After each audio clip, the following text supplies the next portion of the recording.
No fim do século XIX, início do XX, uma das preocupações de alguns escritores húngaros era consolidar a literatura local como uma literatura rica e digna de ser admirada pelos demais países. Na época, a Hungria que conhecemos hoje era parte do Império Austro-Húngaro, um território grande, localizado tanto na Europa Central quanto na Europa Oriental. No cenário europeu como um todo, a França e a Inglaterra eram destaque em vários setores, além de que também eram bastante influentes no âmbito cultural. Por isso que para os húngaros, basicamente a aristocracia e os intelectuais, era muito mais interessante você virar as costas para os seus vizinhos do leste europeu e tentar se aproximar, culturalmente falando, dos padrões da Europa Ocidental. Eis então que em 1908 surge uma revista chamada Nyugat, que em húngaro quer dizer Ocidente. Essa revista, extremamente importante para a consolidação da literatura húngara, promovia de tudo um pouco, desde poesia, ficção até crítica literária. Grandes nomes da literatura local participaram dessa revista, sendo que 4 deles estão disponíveis nesse livro aqui, o Contos Húngaros, da editora Edra. Esse livro reúne vários contos interessantíssimos que nos dão a oportunidade de conhecer um pouco mais da literatura húngara.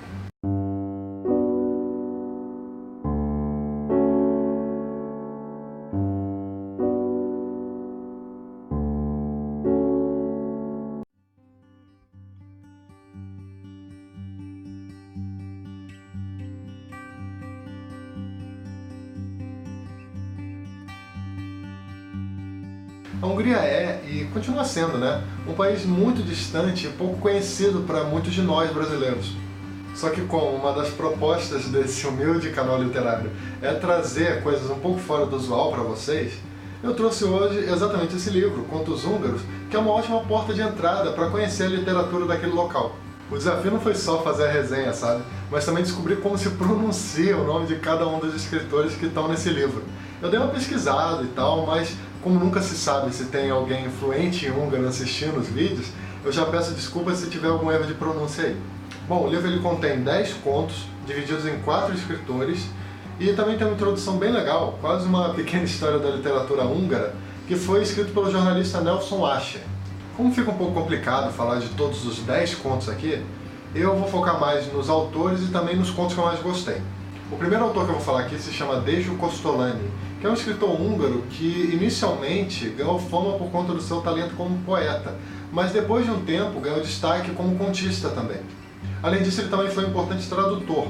Ele traduziu para o húngaro escritores como Shakespeare, como Lewis Carroll, como Goethe, entre outros.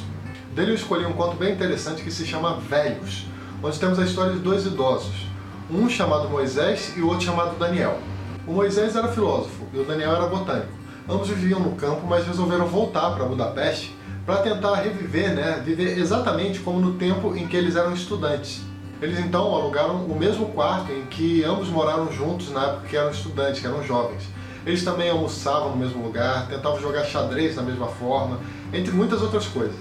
Só que depois eles veem como é problemático, essa coisa de você tentar reviver o passado com exatidão, já que a cidade, as pessoas e até eles próprios, tinham mudado completamente ao longo dos anos. O próximo escritor que eu vou falar aqui se chama Frigyes Karinthy. Ele foi jornalista, tradutor, escreveu um pouco de tudo. E teve uma obra muito marcada pela sátira e pelo humor. No livro tem apenas um conto dele, que se chama Professor, por favor. Esse conto fala com muito humor e principalmente com muito sarcasmo sobre como são os sentimentos e os pensamentos dos garotos enquanto estudam no colégio. Mas o legal desse conto é a identificação que a gente sente quando lê, o reconhecimento que a gente tem com os personagens. Muitas das coisas que ele trata aqui são situações que, quando adolescentes, muitos de nós passamos, Tipo a dificuldade de levantar da cama, as 1000 desculpas que a gente dava para não precisar ir para o colégio, o medo do professor de chamar a gente para ir lá na frente e responder alguma coisa, as desculpas que a gente tinha que ficar dando também para os familiares por causa das notas vermelhas no boletim. Além disso, conta também trabalhos estereótipos, Tipo o estereótipo do aluno exemplar, o do aluno ruim, e também o do aluno reprovado, e coisas desse tipo, É bem legal, um conto bem legal, vale muito a pena. Foi um dos que eu mais gostei nesse livro. O próximo autor se chama Géza Szat, que é o pseudônimo de Josef Brenner. Ele, além de escritor, também foi médico. Diferente dos outros, a vida dele foi bastante turbulenta, Ele foi viciado em ópio, ele matou a própria esposa e também se suicidou. Os seus personagens parecem sempre meio complicados, Dele eu separei um conto chamado Matricídio, que conta a história de dois garotos, os filhos do Sr. Whitman, que moravam com a sua mãe. Esse conto me pareceu muito um conto de terror, sabe? Não sei. Mas uma coisa que dá pra ter certeza é que é uma história muito perturbadora. Os dois garotos não recebiam muita atenção da mãe, que parecia viver num mundo paralelo, sabe? Na mesma medida que também não tinha atenção do pai, já que ele havia morrido.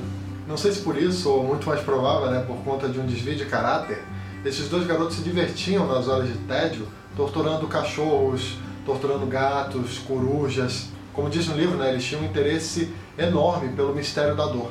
Esse conto fala basicamente sobre as consequências negativas que certos vícios podem causar. E também é um conto um pouco difícil de ler, né, principalmente para quem gosta de animais, já que muitas vezes o autor ele descreve em detalhes as torturas que os bichos estavam sofrendo. Por fim, o último escritor se chama Gyula Cruz, que também foi jornalista. Ele trabalha muito aquela coisa do monólogo, né? E também explora muito os pensamentos dos seus personagens na narrativa. Eu separei os dois únicos contos desse escritor que estão presentes no livro. E ambos são muito interessantes porque eles se conectam, né? Já que são dois pontos de vista distintos de uma mesma história. Tudo gira em torno de um duelo entre um coronel bastante rico e um jornalista bastante pobre. Esse duelo vai acontecer a mando da direção do cassino, que era um salão ou um local onde aristocratas se reuniam. Esse duelo aconteceria justamente porque o jornalista escreveu um artigo ofendendo o estabelecimento, ofendendo o cassino. O primeiro conto se chama O Último Charuto no Arab Zurk, onde temos o ponto de vista do coronel poucas horas antes do duelo. O coronel, que é um personagem bastante rico, arrogante e considerado, né, o melhor atirador do país, resolve tirar um dia de pobre, almoçando numa taverna bem humilde. A ideia do coronel era, por uma falsa compaixão, viver um dia igual ao que, na visão dele, eram todos os dias do jornalista. Desse modo, o duelo se tornaria mais justo, já que ambos seriam iguais. Já no conto seguinte, chamado O Jornalista e a Morte, temos o lado oposto da história, né? O dia do jornalista, o dia anterior ao duelo. Como é de se esperar de alguém que vai duelar com o melhor atirador do país sem nem saber manejar uma arma direito, esse jornalista ele resolve pedir um adiantamento no trabalho, pega o dinheiro e resolve tirar um dia de rico, passando pelos melhores cafés da cidade e usando as melhores roupas que ele podia. A forma como o Gyula Cruz descreve é incrível, sabe? Eu tenho certeza que se eu tivesse um romance dele em mãos, eu leria do início ao fim sem a menor dificuldade. Bom, é isso. Eu espero que esse vídeo tenha te ajudado a conhecer um pouco mais da fascinante literatura húngara. Se você gosta do conteúdo que é publicado aqui, as resenhas, as listas, as dicas de livros, e tem interesse em ajudar na manutenção do canal, eu vou deixar aqui na descrição alguns links de várias lojas virtuais diferentes, tem Amazon, Submarino, Saraiva, entre outras, em que se você efetuar qualquer pedido através desses links, clicando neles e efetuando qualquer pedido por ali, o canal ele recebe uma pequena comissão. E aquilo de sempre, né? Se você gostou desse vídeo, dá uma curtida, se inscreve aqui no canal também para ficar sabendo das novidades, dos vídeos que eu estou publicando aqui semanalmente. Deixa também um comentário falando o que você achou e também compartilhe esse vídeo para os seus amigos através das redes sociais. Eu também quero te convidar para visitar o meu blog, o leiaparaviver.com.br, beleza? Então é isso aí, até o próximo vídeo. Tchau!